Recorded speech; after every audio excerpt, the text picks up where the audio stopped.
sea tu reino, que sea lo que vos decís lo que ocurra sobre mí. Tenemos a Jesucristo como Señor. Que Dios lo está llamando a usted hoy.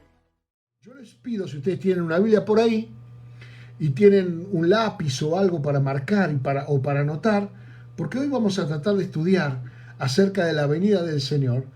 ¿Cómo sucederá la segunda venida del Señor? ¿Cuándo sucederá la segunda venida del Señor? ¿Cómo podremos nosotros estar preparados para la segunda venida del Señor? Amén. Si están ahí, alguno diga amén. Y para eso yo quiero llevarlos en primer lugar al capítulo 24 del Evangelio de Mateo, que creo que va a ser interesante que nosotros lo analicemos hoy. Si usted tiene inquietud acerca de la venida del Señor, ¿cuándo será? Los apóstoles también tenían esta misma inquietud. Recuerden ustedes que en Hechos capítulo 1, verso 7, los discípulos le preguntan al Señor si restablecerá el reino ahora mismo, en este tiempo. Dice, ¿restablecerás el reino en este tiempo? Dice el libro de los Hechos, en el capítulo 1, mire qué interesante lo que dice, porque muchos no arrancan los libros sin leerlos de entrada, ¿no? Pero vamos a Hechos capítulo 1, que fue escrito, como se sabe, según la tradición nos cuenta, no está firmado el libro, pero se dice que fue escrito por Lucas, Lucas, siervo del Señor. Cuando uno arranca por Hechos capítulo 1 dice, en el primer tratado, que es el Evangelio de Lucas,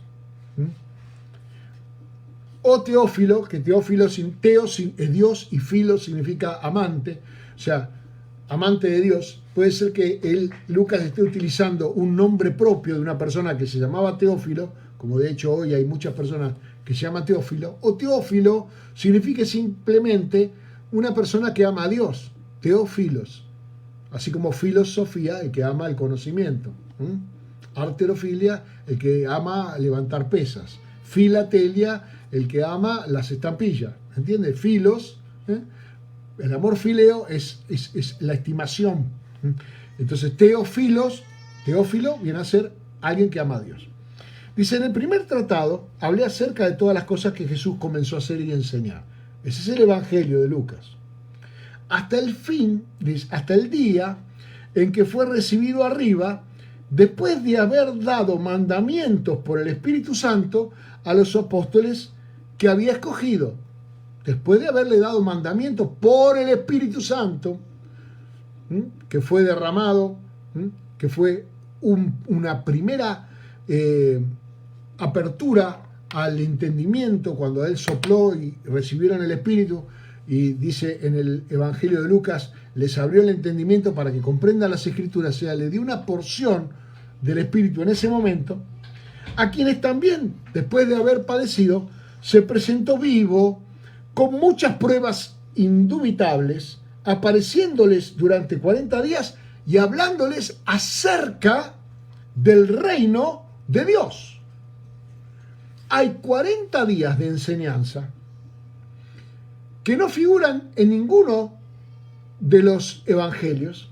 Hay 40 días privados en los cuales el Señor, después de haber resucitado, estuvo hablándoles a los discípulos acerca del reino de Dios. Imagínense la pila, la manija que tendrían los discípulos acerca del reino de Dios. 40 días, dice aquí, que Jesús se le apareció hablándoles acerca del reino de Dios. Entonces, ¿cuál es la pregunta que tenían ellos? Bueno, ¿cuándo? Estando juntos, les mandó que no se fueran de Jerusalén, sino que esperasen la promesa del Padre, que era el derramamiento del Espíritu Santo, de la que habla el profeta Joel 2:28, y Lucas 24:49, o sea, recibe la investidura de poder que Jesús les habló, y lo aclara, porque Juan ciertamente bautizó con agua, mas vosotros seréis bautizados con el Espíritu Santo dentro de no muchos días.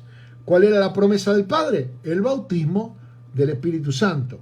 También lo anunció Juan el Bautista, es la profecía de Joel, capítulo 2, verso 28, porque en el segundo capítulo de Hechos, el día de Pentecostés, vemos que Pedro hace referencia a ese pasaje. Entonces, dice, entonces los que se habían reunido le preguntaron a Jesús, diciendo, Señor, ¿restaurarás el reino de Israel en este tiempo?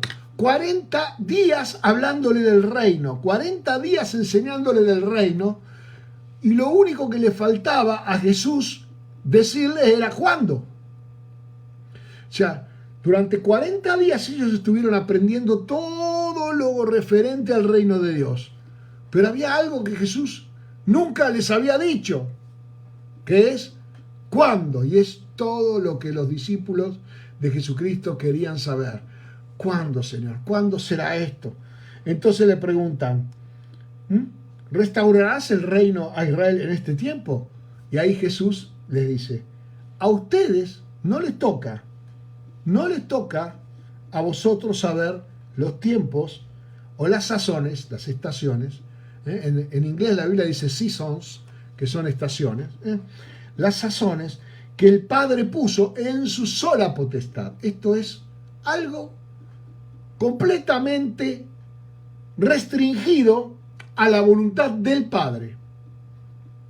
Cristo y la iglesia, que es su cuerpo, se sujetan al reloj, a la agenda, al cronograma del Padre. Amén. Y el Padre no ha querido revelar el tiempo en el cual sucederán estas cosas.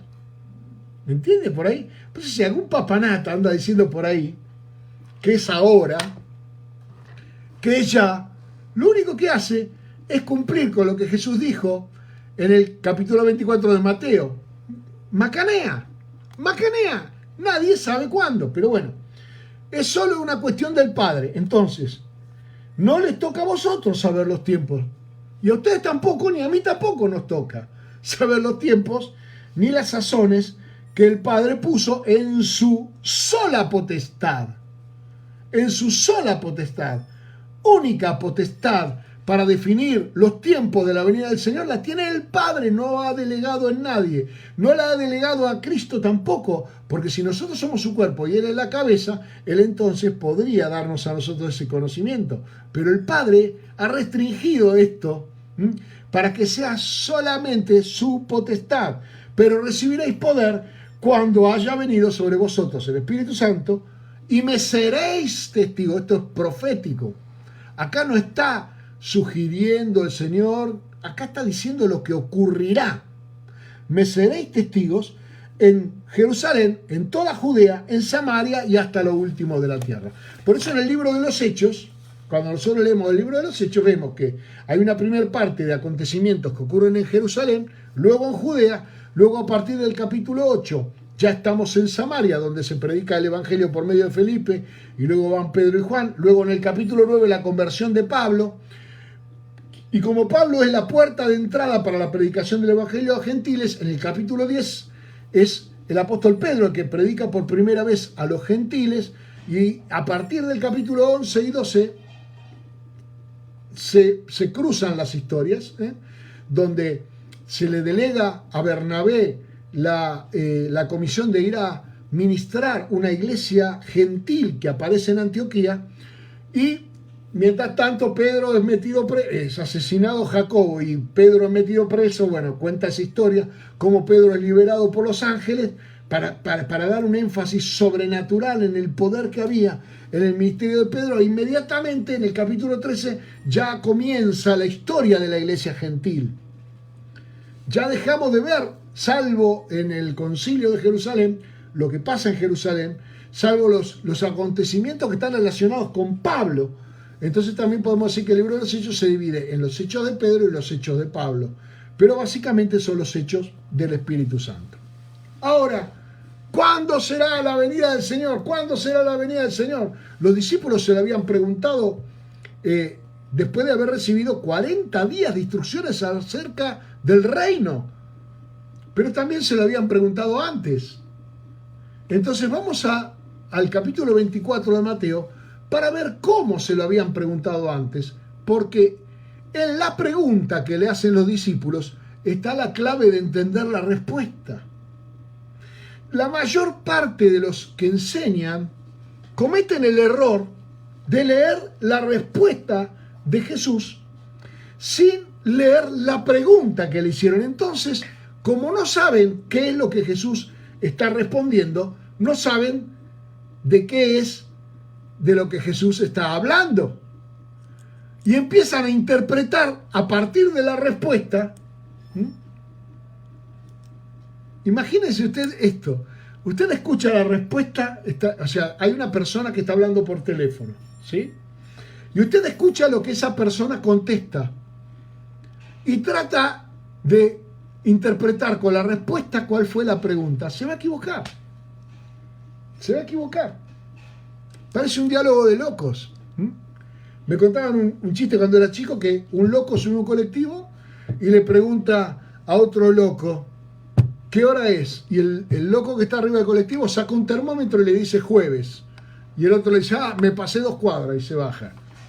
Si no se escuchan, hablan de cosas diferentes.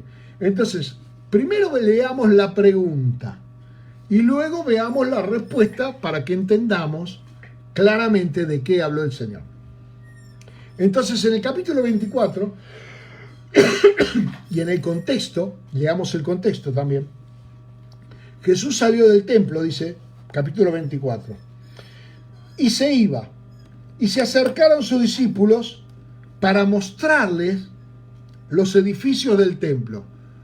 Mirá, Jesús, qué maravilla esto. Mirá todo lo que ha hecho Herodes, lo que ha construido acá, el templo este, porque el templo fue restaurado luego por Nehemías y Esdras, pero Herodes, para congraciarse con los romanos, que los romanos eran muy de construir, también puso plata y hizo una inversión en el templo, aunque él no creía en nada ni en nadie, pero como esto era algo que de alguna manera lo hacía quedar bien a él, con el Sanedrín, con los judíos, con los que de alguna manera estaban convalidando que un tipo que ni siquiera era judío, que era edomita, que era idumeo, que era de Edom, era del linaje de Esaú, alguien que representa la carne, alguien que representa el que se vendió por un plato de guiso.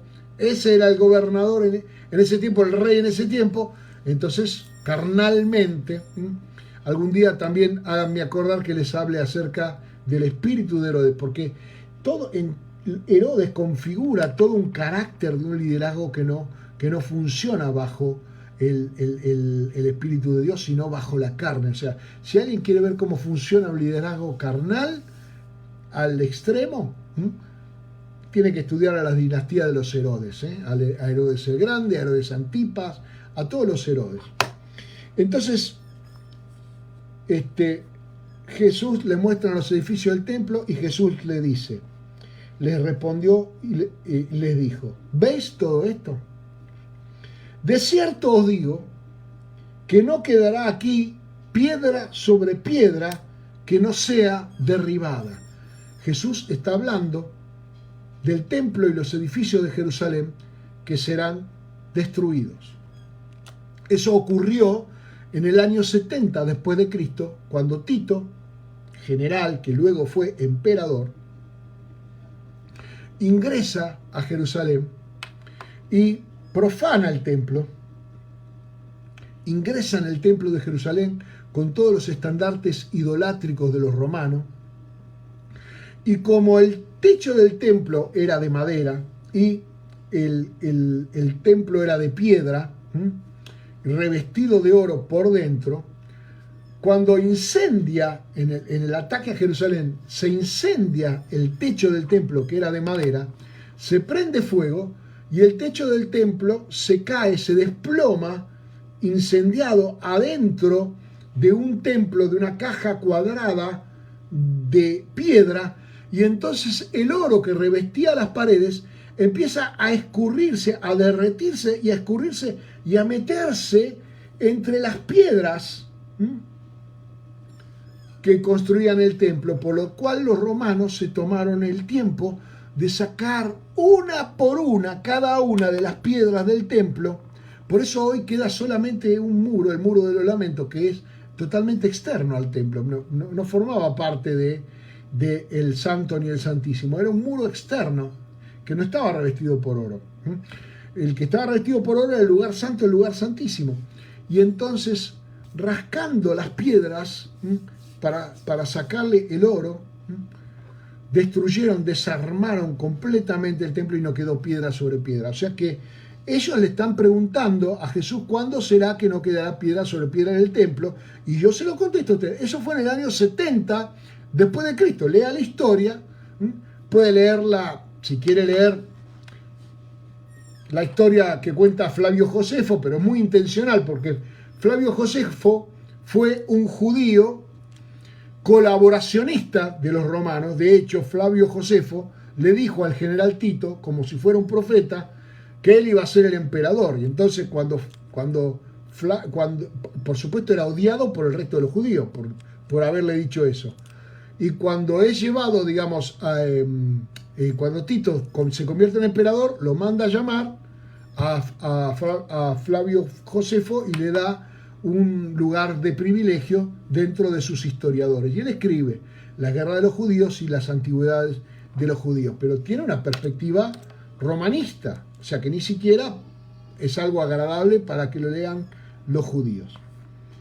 Entonces, estamos hablando de la destrucción del templo de Jerusalén. Jesús comienza diciendo, no va a quedar nada, piedra sobre piedra. Entonces la pregunta que le hacen los discípulos es, estando sentado en el monte de los olivos, que queda frente a la ciudad de Jerusalén, en las afueras, afuera de Jerusalén, los discípulos se le acercaron aparte diciendo a Jesús, dinos, ¿cuándo serán estas cosas? ¿Qué cosas? ¿De qué estábamos hablando? De la destrucción del templo. ¿Cuándo serán estas cosas? Primera cosa que le preguntan, ¿cuándo serán estas cosas? Estamos hablando de la destrucción del templo. Pregunta número 1, ¿cuándo serán estas cosas? Luego le dice, ¿y qué señal habrá de tu venida? Pregunta número 2. ¿Cuándo serán estas cosas? La destrucción del templo de Jerusalén. ¿Qué señal habrá de tu venida? Pregunta número 2. Y luego, ¿y del fin del siglo? Pregunta número 3. 3 preguntas. ¿Cuándo serán estas cosas? La destrucción del templo de Jerusalén. ¿Qué señales habrá de tu venida? Y del fin del siglo, del fin de esta era. Porque evidentemente Jesús le habló del siglo venidero. Él les habló de algo que vendría después de este sistema. Cuando se refiere al siglo, se refiere al mundo, al sistema que está por debajo de Satanás. Dijimos, principados, potestades, huestes espirituales de maldad. Satanás es el príncipe de este siglo, el príncipe de este mundo, de este sistema. Este sistema está gobernado por Satanás. Toda persona que tiene una posición de autoridad es elegida por Dios, pero sin embargo vive bajo la presión de un sistema donde Satanás, por el pecado del hombre, es el principal, es el príncipe, es el principal. Oh, cómo me gustaría saber si usted me está entendiendo o no me está entendiendo. Así que, si me está entendiendo, diga, sí, te estamos entendiendo, pastor. Entonces, volviendo a lo que decimos, en el capítulo 24 de Mateo, a partir del verso 4, Jesús responde 3 preguntas. 3 preguntas. ¿Cuándo será destruido el templo? ¿Qué señales habrá de la venida del Señor? ¿Y qué señales habrá del fin de esta era para el siglo venidero? Así que vamos a leer para entender de qué está hablando. Porque esto no parte de una interpretación teológica, esto parte de leer. Esto parte de leer. Si usted lee claramente y no avanza hasta que no entiende, porque el problema es que a veces uno avanza sin entender y cada uno de los conocimientos que va adquiriendo se apoyan sobre la nada. Entonces cada palabra tiene un fundamento. Cuando yo la entiendo, entonces construyo. ¿Qué dijo Jesús? El sembrador sembró a sembrar y parte de la semilla cayó al costado del camino. Estos son los que escuchan la palabra del Señor y no la entienden. Luego viene las aves del cielo y se come la semilla. Luego viene Satanás y se roba la palabra de tu corazón, porque no la entendiste. Pero si la entendés, entonces ya se hace tesoro, se atesora. Por eso yo le ruego que usted, cuando lea la palabra de Dios, tome nota de lo que no entiende para preguntar. Entonces, todo lo que entiende, adelante. Y lo que no entiende, anótelo y pregúntelo. Y de esa manera va a crecer realmente. De esa manera va a crecer. De esa manera va a madurar. Entonces Jesús comienza, a mí me encanta el verso 4, porque si no se entendieron las preguntas que le hicieron los discípulos a Jesús, lo que Jesús le está diciendo a los discípulos es una ensalada que mezclan todo los hermanitos con buena voluntad, los teólogos que quieren enseñar lo que leyeron de un libro y no lo que leyeron de la Biblia. Entonces Jesús le dijo, mirad que nadie os engañe. Y usted dirá, ¿y quién va a querer engañarnos? ¿Quién sería el que nos puede engañar? ¿A dónde yo voy a ir a aprender acerca de la venida del Señor? No lo voy a aprender en el colegio secular, ni en la universidad secular, ni lo voy a aprender en una borrachería ahí donde se juntan a hablar pavadas. Esto es en la enseñanza que se da en la iglesia. O sea que el engaño proviene de alguien con el cual yo tengo la guardia baja y que supuestamente yo le creo lo que me dice. El tema es que me dice algo que él no sabe o que él entendió mal y yo, sin reflexión alguna, lo repito. Y así hay un montón de enseñanzas en la palabra de Dios que se repiten por tradición, se han convertido en dogmas y que no revelan el contenido real de lo que Jesús dijo o de lo que la palabra de Dios dice. Entonces, número 1, para usted y para mí, tomemos esta advertencia de Mateo capítulo 24, verso 4. Que nadie te engañe, hermano, que nadie te engañe. ¿Y cómo me engañarían? ¿Cuál sería el engaño? ¿A qué engaño yo estoy proclive? ¿A qué engaño yo estoy con la guardia baja? ¿Qué es lo que el enemigo quisiera que yo sea engañado? Porque vendrán muchos en mi nombre, dice Jesús, diciendo yo soy el ungido. Reina y Valera, queridos, amados, traductores de la Biblia. Cristo significa ungido. Pero cuando está diciendo aquí, yo soy el Cristo, hubiera sido mucho más importante traducir también la palabra Cristo. Como cada vez que aparece la palabra enviado, que en todas las veces diga enviado y que en todas las veces, o que todas las veces diga apóstol. Pero no algunas veces dice apóstol y otras veces dice enviado. Y la Biblia en algunas partes dice Cristo y en otras dice ungido. Y entonces usted se confunde porque está pensando Cristo en el único. Y en realidad no es el único. Es el ungido de Dios, pero no es el único ungido. ¿O no fue ungido David? ¿O no fue ungido de Dios a Saúl? Y hubo un ungido de Dios que era Saúl, al que David no quiso matarlo ni quiso levantar su mano contra él, y era un ungido de Dios. Pero era un chanta. Entonces, nuestras traducciones tienen este problema. Por eso algunos creen que apóstol es un título. Y entonces dicen, claro, es el apóstol, después viene el profeta, y después viene el maestro, y después viene... Hay un escalafón. No hay un escalafón. Porque el mismo Cristo constituyó a todos. Entonces todos están de Cristo. Si hiciéramos un organigrama de la iglesia y hubiera un escalafón, está Cristo. Evangelistas, pastores, maestros, profetas, apóstoles. Todo igual, el mismo nivel. O Jesús a uno los ungió con... O sea, es un pensamiento totalmente humano y mezquino el de pensar que ser apóstol es un título. Porque si no, la Biblia dice, el que invocar el nombre del Señor será salvo. Amén, amén. ¿Cómo invocarán aquel en el cual no han creído? Amén. ¿Cómo creerán de aquel del cual no han oído? Amén. ¿Cómo oirán sin que nadie les predique? Amén. ¿Cómo predicarán si no fueran apóstoles? Y usted dice, la predicación del Evangelio está restringida a los apóstoles. No, pero en mi Biblia no dice eso. En mi Biblia dice, ¿cómo predicarán si no fueran enviados? Y enviados es apóstoles. ¿Se da cuenta? O sea que todos los que predican el Evangelio fueron enviados. Y usted dice, ¿cuándo me envió a mí el Señor? Y te envió, hermano, en Marcos 16:15. Id y predicar el Evangelio a toda criatura. Te envió en Mateo 28:20. Fuimos enviados a predicar el Evangelio. Todos los cristianos. Amén. Y usted dice, ¿todos son apóstoles? No, todos no son apóstoles desde el punto de vista de lo que es un título. Pero todos deberían serlo.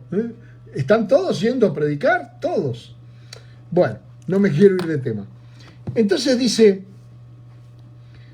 Jesús, vendrán muchos en mi nombre. O sea, si está diciendo que vienen en el nombre de Él, no están diciendo que son Él. Están diciendo que vienen en el nombre de Él, diciendo yo soy el ungido. Vengo en el nombre de Jesucristo. Yo no podría decir, vengo en el nombre de otra persona. Yo soy esa persona. No, si vengo en el nombre de otro, es porque no puedo. Entonces, vendrán muchos en mi nombre, en el nombre de Jesús de Nazaret, vendrán en el nombre de Jesucristo el Señor, vendrán en el nombre de Hashem, vendrán en el nombre de Yeshua HaMashiach, como usted quiera llamarlo, si le curte si curte esa onda de la sinagoga de Satanás. Pero, ¿por qué? Porque hay una sola característica de la sinagoga de Satanás, que dicen ser judíos y no lo son. Y entonces ya ahí, chao, para mí no me cabe nada de eso. Entonces, vendrán muchos en mi nombre diciendo, yo soy el Cristo, yo soy el ungido, y a muchos se engañarán. Es decir, primera característica, ¿quiénes son los que engañan? Los que vienen en el nombre del Señor diciendo que son ungidos. ¿Amén? Esto puede ser cualquiera. Cualquier ministerio, cualquiera que tiene chapa. Y dice, no, yo predico en el nombre de Cristo, soy el ungido de Dios. Entonces no se está refiriendo aquí a anticristo. No se está refiriendo aquí a nada que no sea lo que pasa hoy. Hoy hay miles, millones de personas diciendo, en el nombre de Jesucristo yo soy el ungido de Dios. ¿Ok? Así que el engaño viene de adentro de la iglesia, no de afuera. Nadie se ofenda. Y oiréis de guerras y rumores de guerra. Mire cuánta guerra ha habido desde los tiempos de Jesús hasta ahora. Las guerras medievales, la guerra de los 100 años, las guerras de conquista, la primera guerra, la segunda guerra, todo. Guerras y rumores de guerra, guerras que no se concretan tampoco. Mirad que no os turbéis. No te turbes, hermano, porque es necesario que todo esto acontenga, pero aún no es el fin. No es el fin. Las guerras y los rumores de guerra, ni que aparezcan gentes diciendo que son ungidos del Señor, no es el fin. No sé si usted tiene la Biblia ahí a mano para que verifique, a ver el escribano Prato Murphy, que venga y diga si lo que estoy diciendo yo lo dice la Biblia o no lo dice.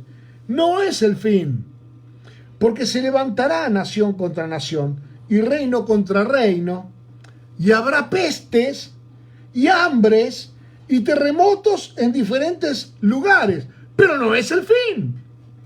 No es el fin la guerra, no es el fin la peste, no es el fin el terremoto, no es el fin nada de eso. Esto será principio de dolores. Claro, no es el fin, pero entonces ¿qué es? Es el principio. Y si es el principio, no es el fin. ¿Me comprende? Oh, qué fácil que es cuando uno lee. Así que la guerra, y esta peste será el fin. No. ¿Y la tercera guerra mundial? No.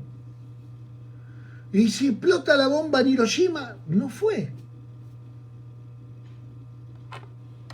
¿Y el conflicto de los cohetes de Gaza? No. No.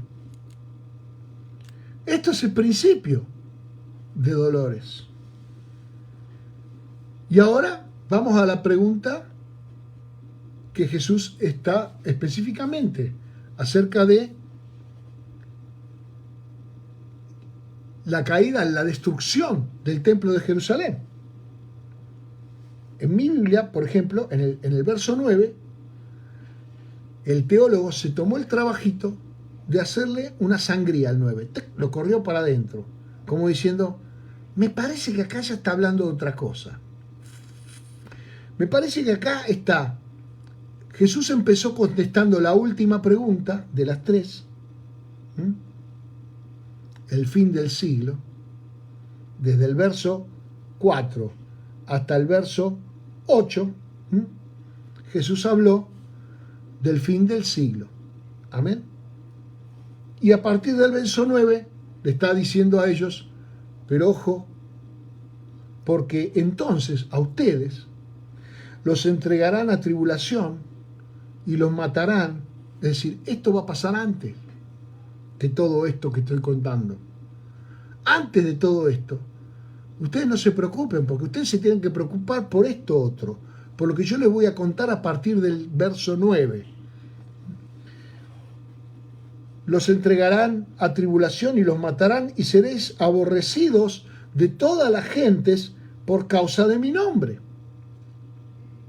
Muchos tropezarán entonces y se entregarán unos a otros, y unos a otros se aborrecerán. La persecución de la iglesia durante los tiempos en la cual la iglesia era perseguida. Muchos tropezarán entonces. Y entonces, cuando la iglesia esté perseguida y la gente esté muerta de miedo, está hablando Jesús de su tiempo ahí, está hablando ahí de la caída de Jerusalén.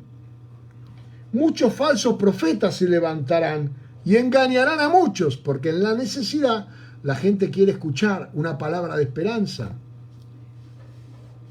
Y por haberse multiplicado la maldad de tantos falsos profetas y de tanta mentira que se ha dicho en la iglesia del Señor, cuando la iglesia del Señor está atribulada, cuando la iglesia del Señor está pasando por prueba. Me acuerdo cuando nosotros en el 2001 estaba horrible todo y venía todo el mundo a decir cosas, algunas improbables que no se han cumplido hasta el día de hoy. Algunas la pegaron, pero ese profeta tiró 10 y pegó una, y pone énfasis en la que acertó. Pero dice aquí, muchos tropezarán entonces y se entregarán unos a otros y se aborrecerán. División en la iglesia, división uno contra otro. Muchos falsos profetas se levantarán y engañarán a muchos. Claro, alientan la división. De repente unos seguirán al profeta Perico y otros seguirán al profeta Pirulín. Y eso trae división, porque uno dice que va, la mano viene por acá, y el otro dice, no, es por allá. Y eso lo hace Satanás, la confusión con profecía falsa. Y por haberse multiplicado la maldad, el amor de muchos se enfriará. Ya no van a tener esa búsqueda Ya no van a tener ese fervor, esa pasión por la presencia. Cuando estábamos en las reuniones y la gloria de Dios y la nube bajaba y los enfermos se sanaban y adorábamos al Señor. Pero ahora hay problema. Estamos en casa y en casa escucho toda la pavada que todo el mundo dice. No sigo a mi pastor, no sigo el mensaje, no sigo una línea. Estoy buscando a ver que alguien diga lo que yo quiero oír. Y de repente me engañan porque me dicen que va a pasar esto y pasa lo otro. Y hay un falso profeta que dice, por ejemplo, traigámoslo esto a este tiempo, que la vacuna es veneno, que no hay que vacunarse. Y el otro dice, sí, hay que vacunarse. Y el otro dice, no, la rusa no sirve, no, la otra. Y así, esto pasa en el mundo. Imagínenselo adentro de la iglesia. No, porque hay que saber el nombre de Jehová, no es Jehová, es Jehová, y esa es la verdad, y esa es la revelación. No, pero el Espíritu Santo ya no bautiza y no da el don de lenguas porque la escritura está terminada, y entonces se perfeccionó, entonces ya no hay más necesidad del don. Y otro que dice, no, pero estamos en la renovación apostólica y profeta, porque Dios está trayendo el avivamiento en los últimos tiempos, y entonces nosotros tenemos la verdad.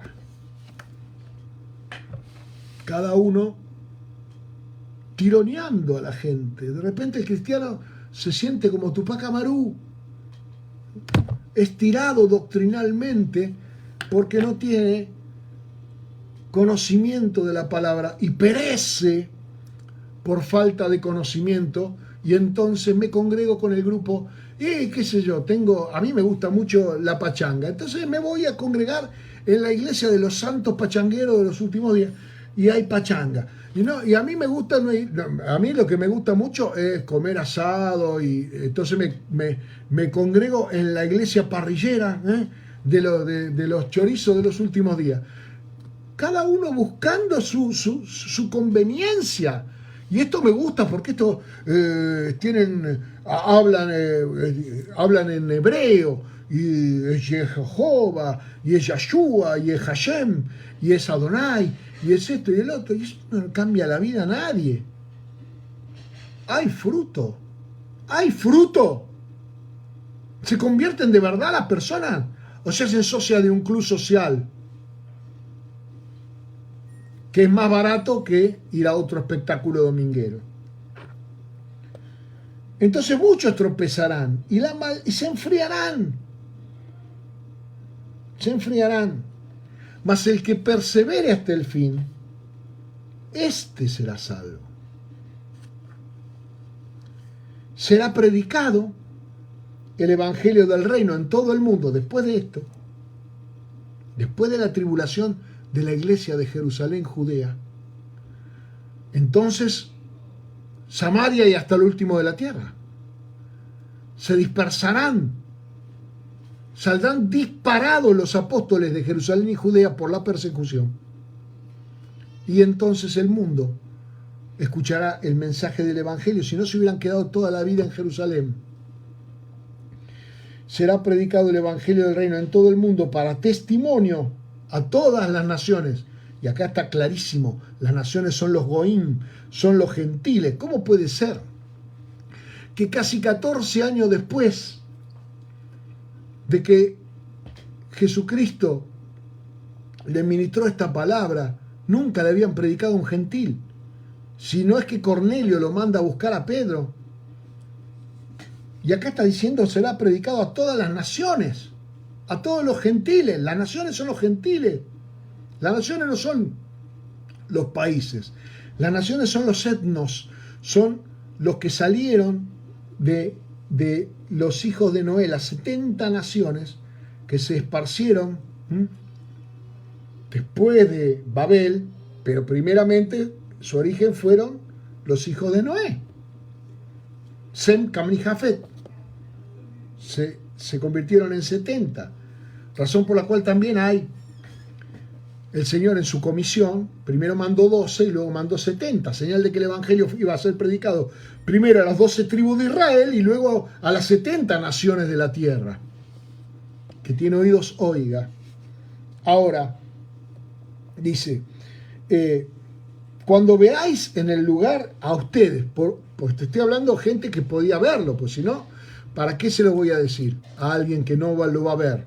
Entonces le está diciendo ahora a los discípulos, ustedes, escuchen bien, ustedes, le voy a dar una instrucción a ustedes 12 que están acá, incluso a Judas que está acá, pero bueno, no importa. Él no lo va a ver, pero los otros 11 lo van a ver. Cuando veáis en el lugar santo la abominación desoladora que habló el profeta Joel, el que lee, entienda, mira qué maravilla, Jesús sabía que esto se iba a leer. No, esto lo puso Mateo, ¿amén? Esto lo puso Mateo.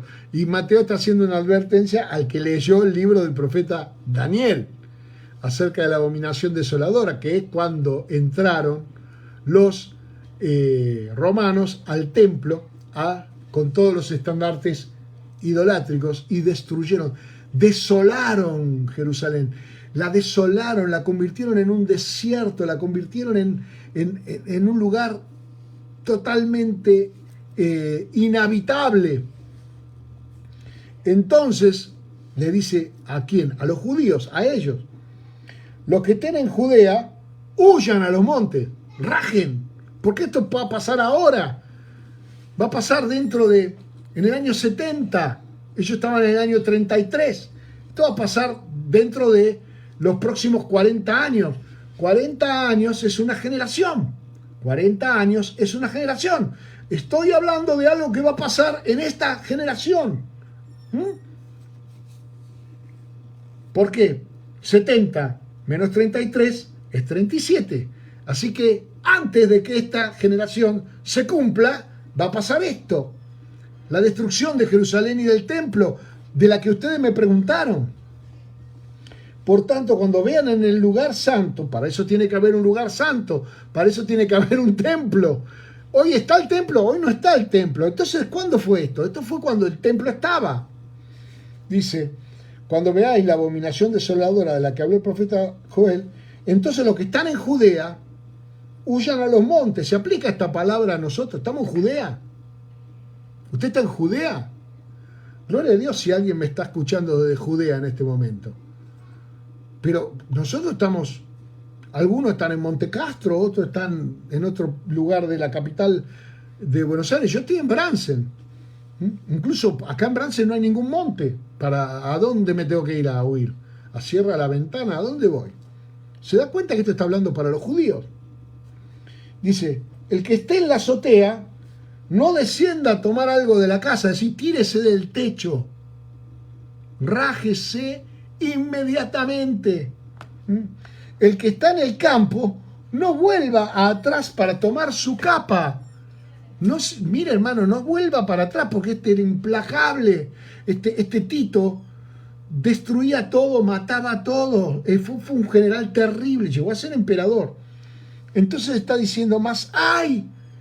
¡Ay de las que estén encinta cuando esto ocurra, de las mujeres embarazadas!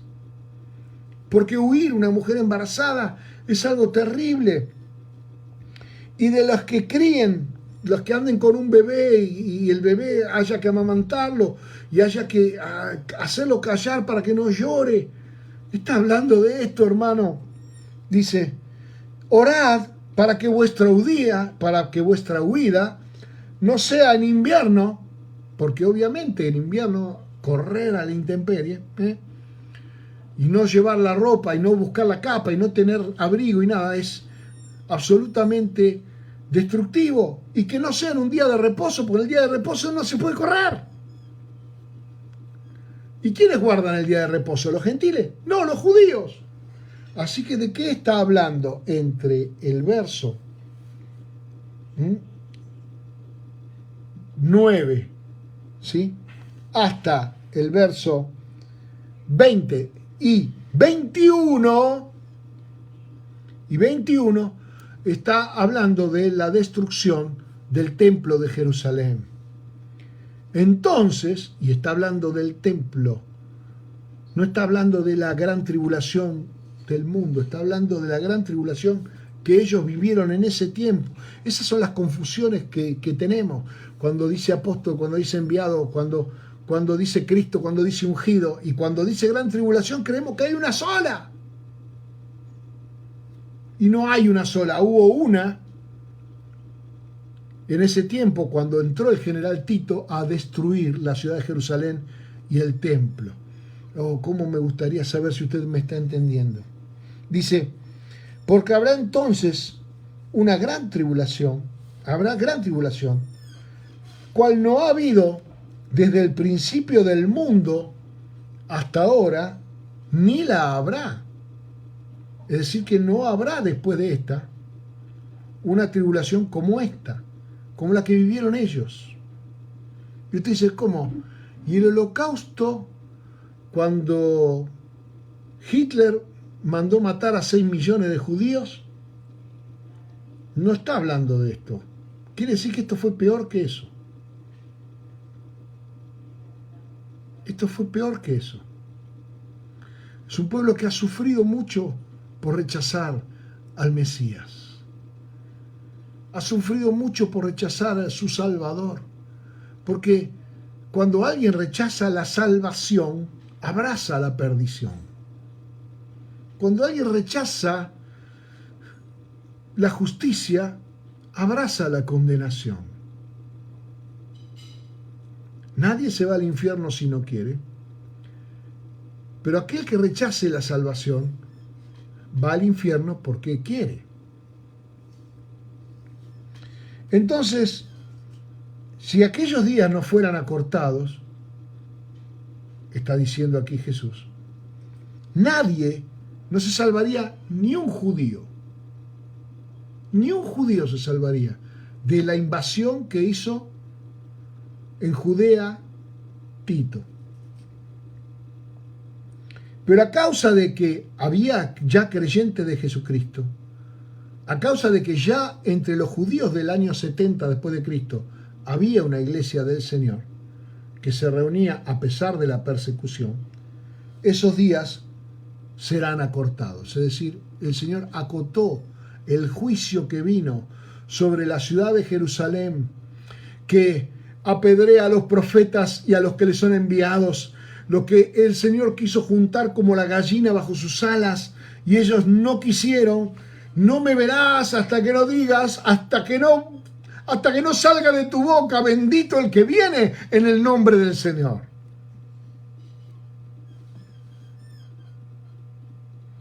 Razón por la cual hoy hay creyentes en Jerusalén también. Pero si aquellos días no fueran acortados, nadie sería salvo. Mas por causa de los escogidos, esos días ya fueron acortados. Entonces, dice Jesús, si alguno os dijere, mirad, aquí está el ungido, o mirad, está ahí, no le crean, porque se levantarán falsos ungidos y falsos profetas, y harán grandes señales y prodigios de tal manera que engañarán, si esto fuera posible, aún a los escogidos. Ya os lo he dicho antes. Así que si os dijeren, mirad, está en el desierto, no vayas. O mirad, está en los aposentos, no le creas. No es el tiempo de su venida. No le creas.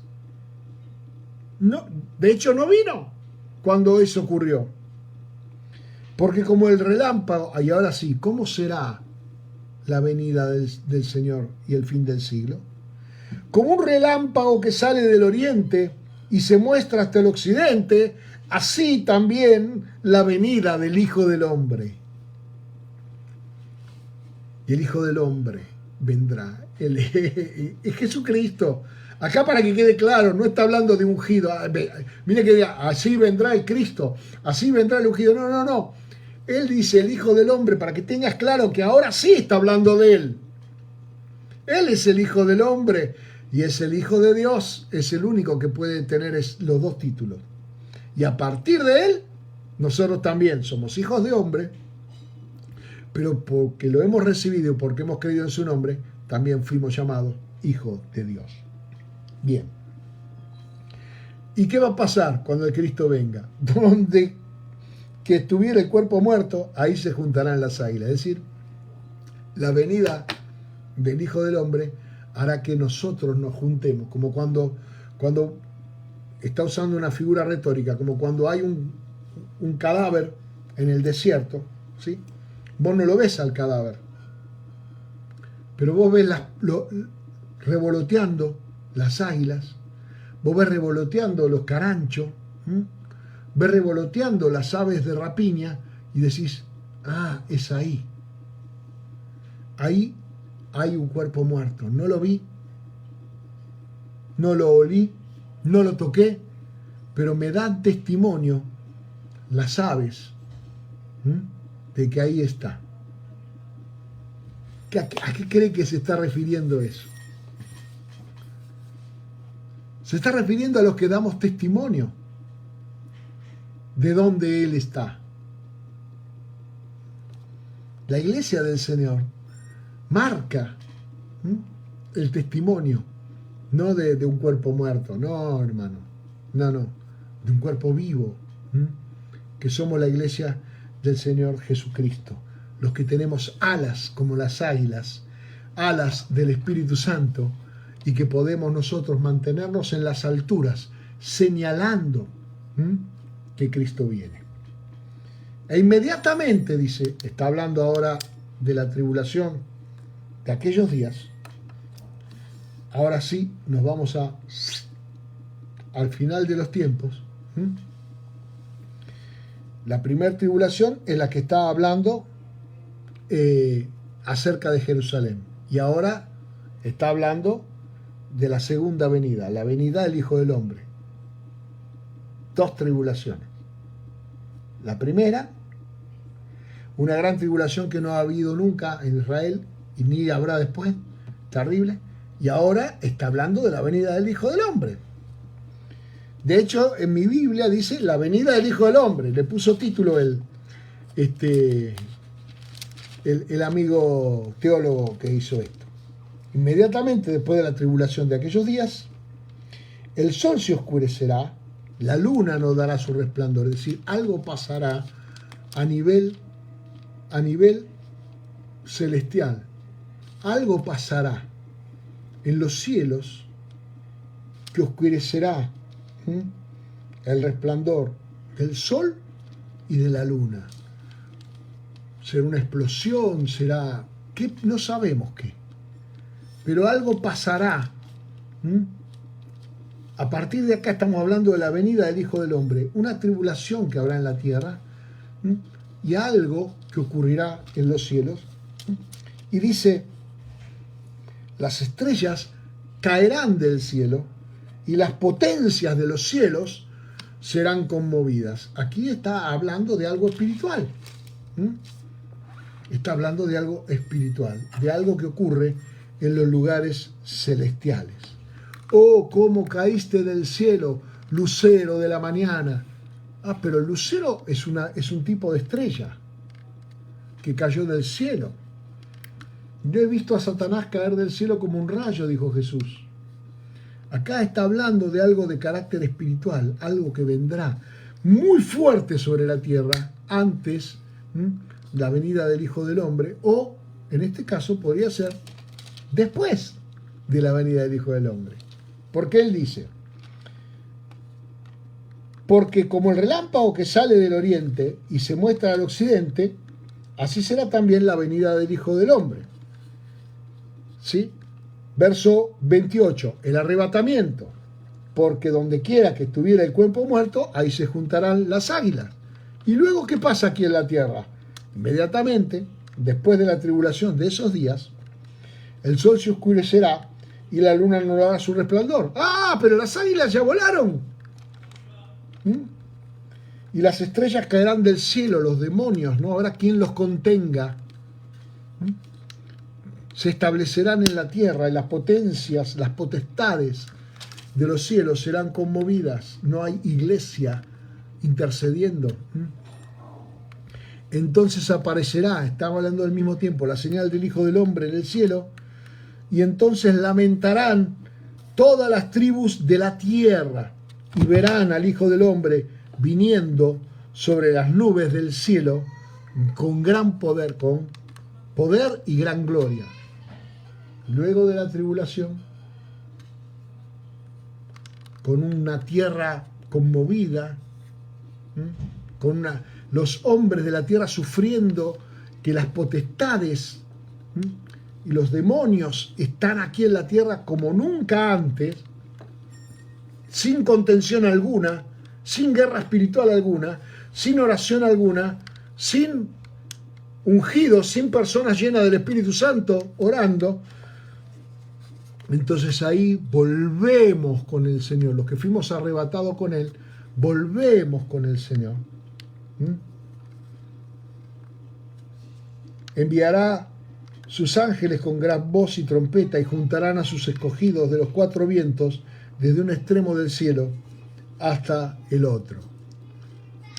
Ahí sí está hablando de la segunda venida del Señor.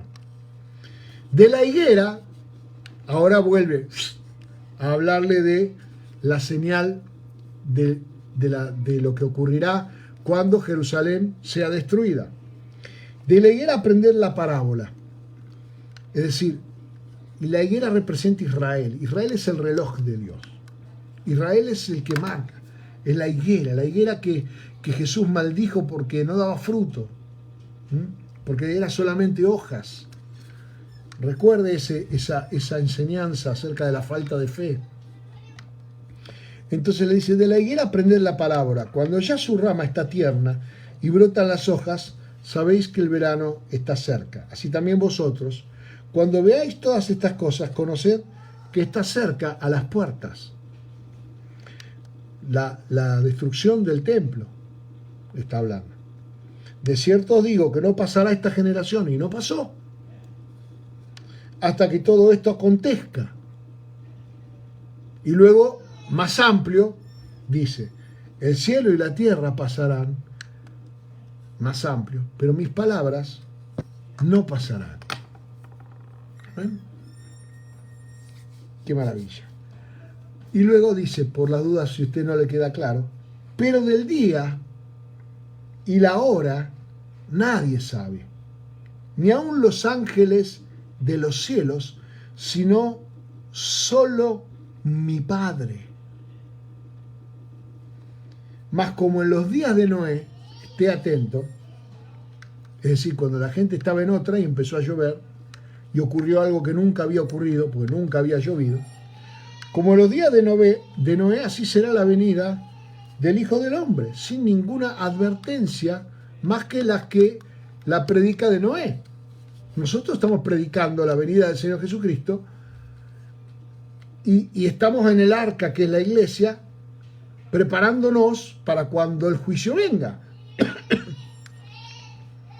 Pero dice, será como los días de Noé.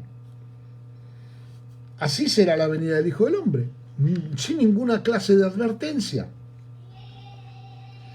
Porque como en los días del diluvio estaban comiendo y bebiendo, casándose y dando en casamiento hasta el día en que Noé entró en el arca, y no entendieron hasta que vino el diluvio y se los llevó a todos, así será también la venida del Hijo del Hombre. Así será, va a sorprender a la tierra. No estarán las señales tan claras como algunos están diciendo, están las señales. Será como los días de Noé. Antes de llover no llovía. Y después llovió 40 días y 40 noches. Antes de la venida del Señor. Entonces estarán dos en el campo. Préstele atención a esto. Porque la venida del Señor, el arrebatamiento de la venida del Señor, es el proceso final de depuración de la iglesia para presentársela a sí mismo sin mancha, sin arruga y sin ninguna cosa semejante. Esto lo hace el Señor cuando Él viene. Dice, pues yo veo que en la iglesia hay un montón de hipócritas. Sí. Y hay un montón de locos en la iglesia. Acá todos los locos vienen a parar a la iglesia. Hay un montón de gente que viene a la iglesia para llamar la atención porque se ve que la familia no lo quiere, lo tratan mal. Entonces la iglesia lo trata bien. No ama a Cristo, ni cree en la palabra de Dios, ni nada. Viene porque acá lo tratamos bien. Y como la iglesia de Jesucristo es uno de los pocos lugares donde todavía la gente te trata bien, viene la gente. Pero viene porque lo tratas bien. Pero eso no hace la diferencia. Dice, porque estarán dos en el campo, el uno será tomado y el otro será dejado. ¡Wow! La mitad. ¡Wow! Dos mujeres estarán moliendo en un molino, la una será tomada, la otra será dejada. ¡Oh! La mitad otra vez.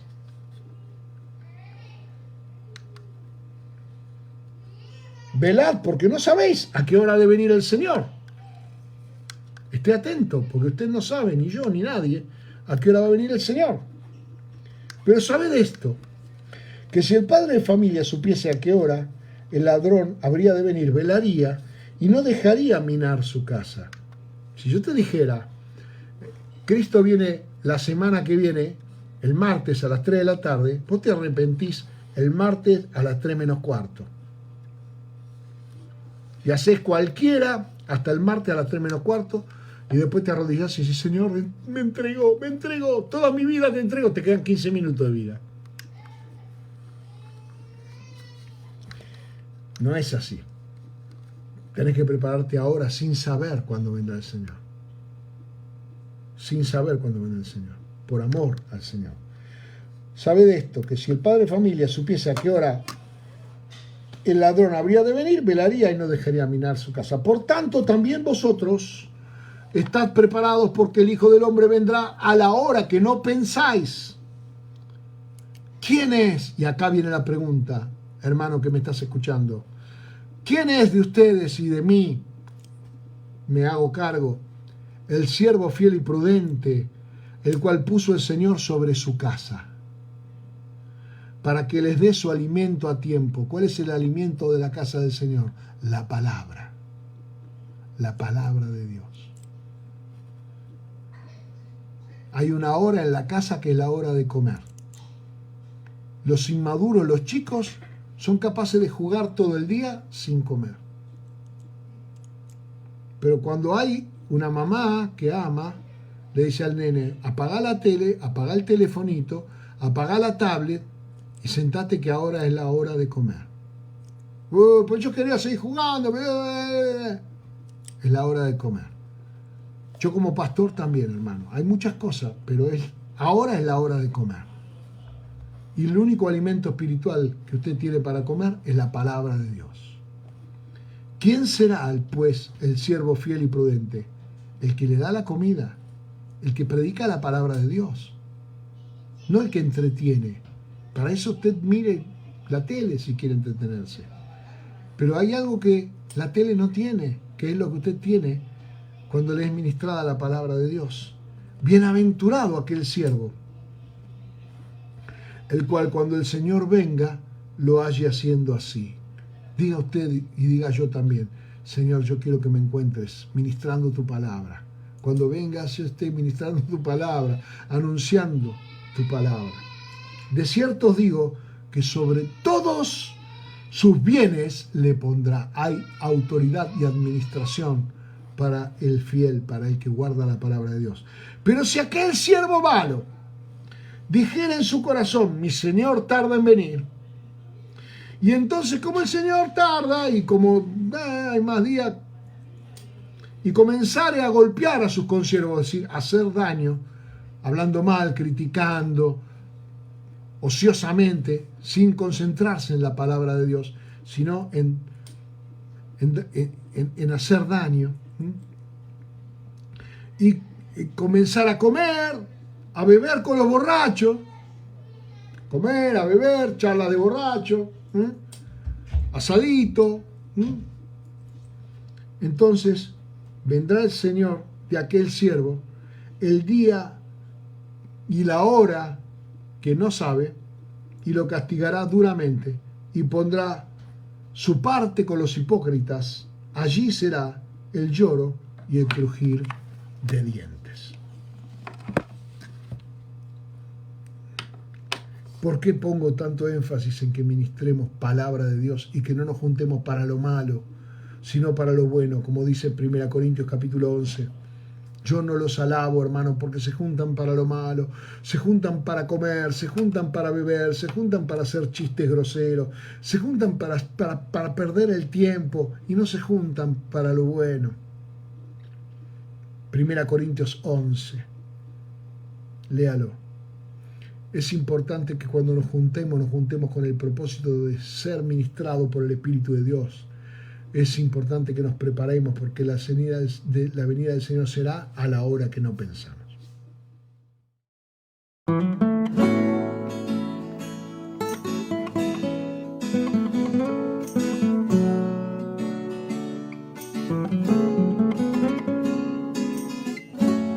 Aunque harina no haya más y si el aceite terminó, no puedo dejar de esperar un milagro. Aunque de frente tenga el mar y el enemigo venga atrás, yo seguiré pidiéndote un milagro. Aunque la tumba se cerró, el cuarto día ya llegó, no puedo dejar de esperar un milagro. Espero un milagro. Tú eres Dios de milagros, no me avergonzaré de esperar de ti un milagro. Espero un milagro. Tú eres Dios de milagros, no me avergonzaré de esperar de ti un milagro. Que gruña como un león el enemigo Satanás, en Jesucristo el vencedor voy a confiar. Espero un milagro. Tú eres Dios de milagros,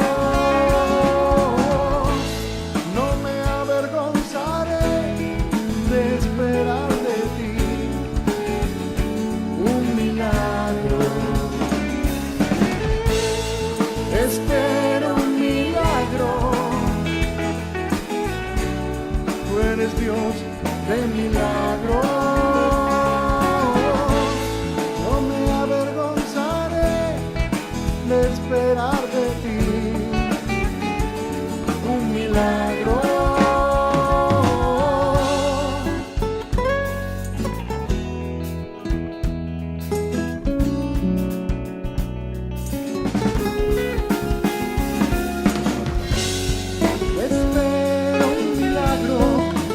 Avergonzaré de esperar en ti.